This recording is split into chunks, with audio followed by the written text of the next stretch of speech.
तो अब जितना मर्जी पेट्रोल की कीमतें बढ़ाएं, ये जो पिछले 15 दिन में 1 रुपये 59 पैसे फी लीटर पेट्रोल की कीमत बची है, उससे इतने मेरे पास पैसे इकट्ठे हो गए हैं कि अगर ये अगले 5 साल भी पेट्रोल की कीमतें 500 रुपये भी कर देना तो मुझे फर्क नहीं पड़ेगा। और ये 1 रुपये 59 पैसे से आप सोचे मैंने 15 दिन में इतने करोड़ रुपए इकट्ठे कर लिए कि अब पेट्रोल जितना मर्जी महंगा हो मुझे कोई फर्क नहीं पड़ा, क्योंकि मेरे पास 1 रुपये 59 पैसे मौजूद है। ईरान और अमेरिका के दरमियान एक बार फिर से यूं कह लीजिए कि जंग शुरू हो भी गई है, जंग शुरू नहीं भी हुई है, लेकिन जिस तरीके से टारगेट किया जा रहा है एक दूसरे के एसेट्स को, उससे तो ये मालूम होता है कि वो जो MOU साइन हुआ था वो अब शायद कहीं हवा में गुल हो गया है।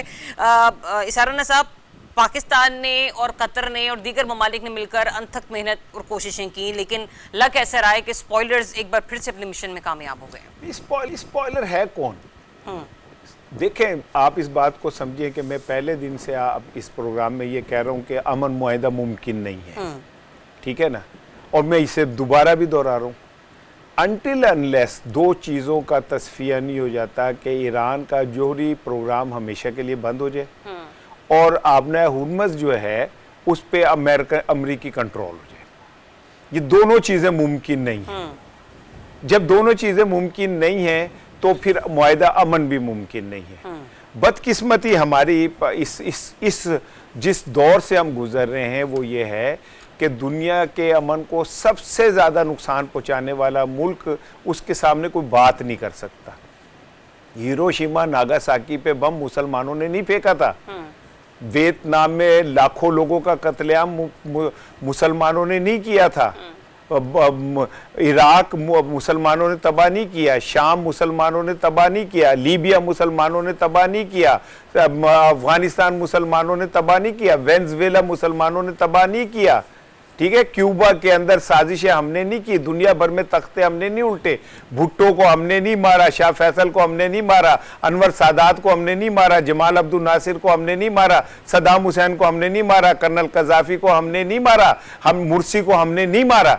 लेकिन अमन का अवार्ड आलमी ट्रंप को ही मिलना चाहिए, ठीक है ना।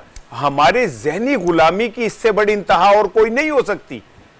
अब हम देखें, मैंने याद है आपको, हम ये कहते थे कि होता ही है कि पंचायतों में बाजों का सुलह कराने वाले को पड़ जाती है। जी। कल ईरान के आप लीडरशिप का सुन ले बयान कि पाकिस्तान सालिस है, पाकिस्तान अब जवाब दे कि ये क्या हो रहा है। अच्छा, ईरानी वज़ीर ख़ारजा ने भी फील्ड मार्शल साहब से टेलीफोनिक रब्ता किया है। फिर उसके अलावा आपको पता है लंदन कॉन्फ्रेंस में भी कतर ने पैगाम दिया है कि तनाज़ात का हल सिर्फ सिफारतकारी और मुज़ाकरात हैं। आपको लगता है डिप्लोमेसी और टेलीफोनिक कॉल्स की वजह से मामलात थोड़े से टोन डाउन हो सकते हैं? मैं नहीं समझता।